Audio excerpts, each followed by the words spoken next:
Welcome to the Audi Garage, guys. So today I'm working on stripping down the rest of the S4 parts car I bought a while ago. You probably saw that in a previous video. So I'm just removing all the body panels, a few interior trim pieces maybe, and then I've got something exciting. Well, you probably know by the title of this video what I'm going to do. So we're cutting this thing in half. I want to keep the front half of the engine bay to mock up wiring harnesses and turbo kits. So I did have a black A4 at one point. If you look on my Instagram, you can see it getting trailered away. That I was going to do the same thing too, but I wanted an S4 specific car with everything intact in the engine bay. That way I can make sure everything fits with all the accessories and little doodads that are included in a stock car. Pushed in the car, and now I've started to take off the doors. I got the first driver's side doors off. Fairly easy to do. The rear doors have clips right at the weather seal here, and then you just take out the 3 bolts when the door is closed. You can access the bolts through this side. And then as for the front door, basically it's a little bit more frustrating. You have to take off the little interior kick panel there, disconnect a few of the clips and harnesses, including the vacuum line for the lock, and then you can take off the bolts with the door open. You don't need to take off the fender to access those bolts. And then possibly taking out the carpet. It is pretty gross and full of water over there, if you can see. So I might just leave it and cut right through the car here. So yeah, I'm going to start on the passenger side doors now.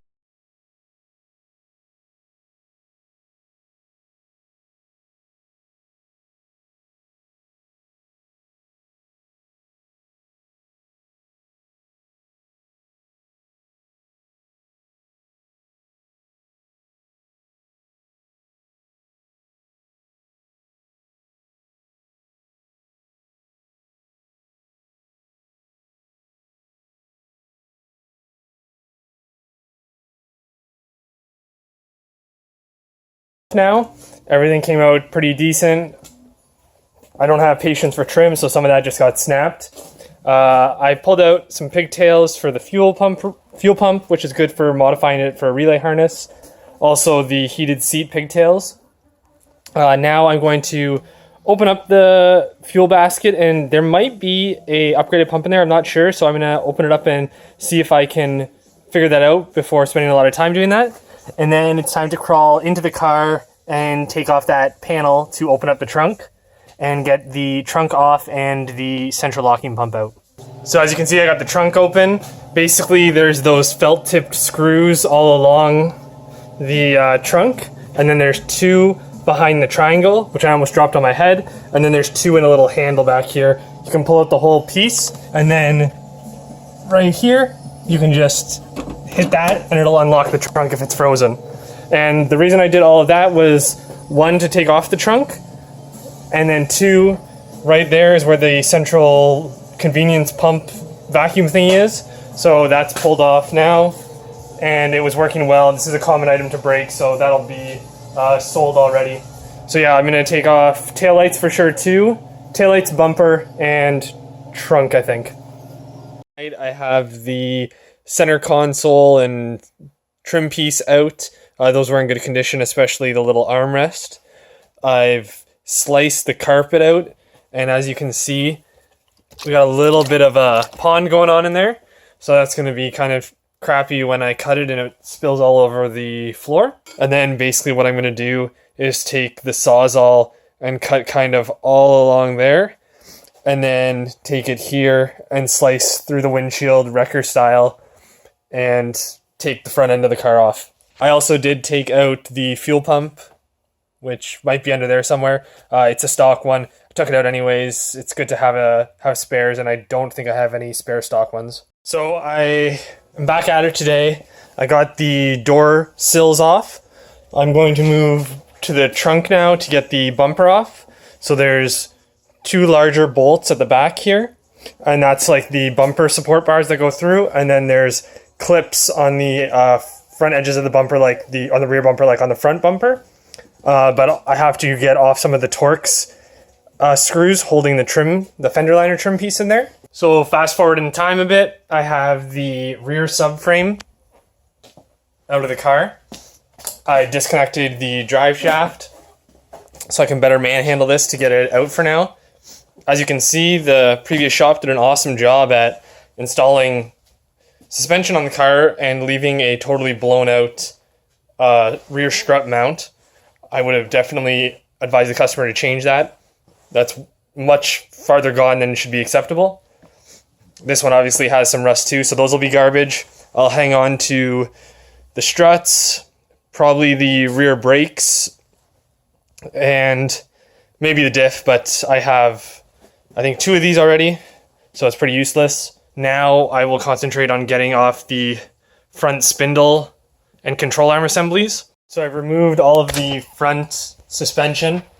Everything's back here and again ready for disassembly once I get this out of here. So what I did to prep for cutting is I busted out the laser level and basically sketched out a line all the way across that should be pretty even. So I'm going to do that cut, and then the other cut I'm going to do is I'm going to come straight across here with the Sawzall and then across the windshield, hopefully. Not looking forward to that one. This one won't be too bad other than the rockers. I might start by actually cutting out the center area now and then doing the rockers and then the windshield.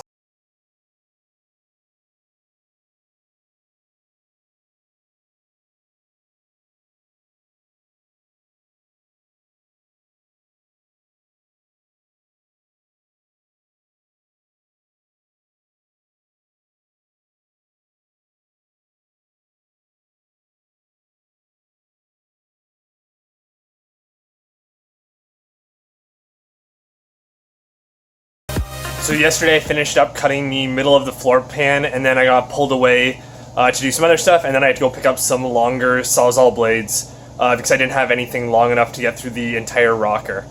So now I've got the car braced up with jack stands properly and on the lift so that when I make the final cut through the rockers and then through the windshield, it's not just going to collapse on me, hopefully.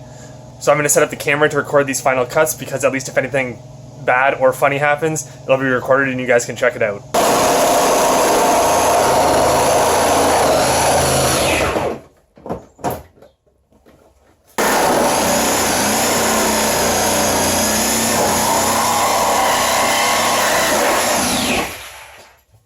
Well, of course, the camera cut out after 5 minutes. Didn't realize that happened on my cell phone.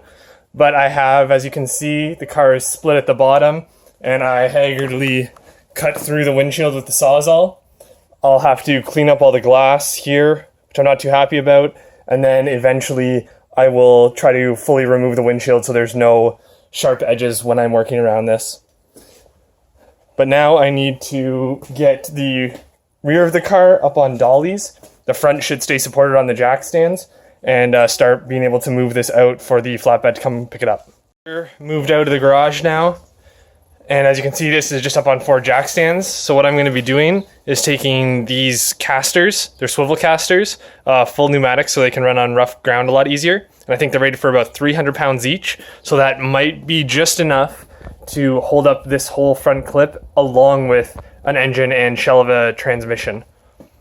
So what I'm going to be doing is adding plates to this area and then a square tube down to another plate that has bolts for the caster. And then on the front, I'll be doing it off the front rad supports. So then the front will be completely removable for full mock-ups, but the rear I don't really care. I'm going to make that permanent.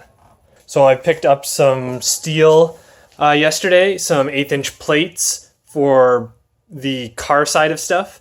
And then also for the mounts on the pneumatic casters, and then some 2x2 tubing with a 16" wall, which should be strong enough for the standoffs. So here's an update at where I'm at with the standoffs.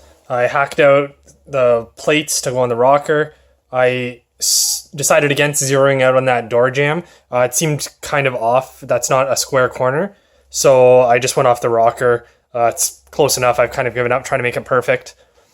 So this is all tacked together and everything's within a degree of squareness from the rocker to the post. So now I need to move to the front. So on the front, I'm going to cut out plates to mimic the front bar here. And then I'm going to weld this so it sits in the middle there.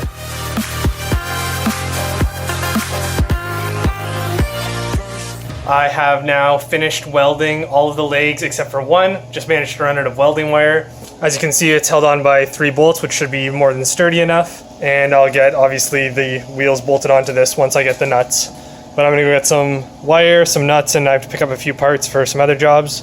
So I'll update you guys when I'm back and this is mobile. So as you can see, I got the front clip pushed out on the wheels, primered up the legs. I did manage to bend the caster already because I gave it too hard of a push.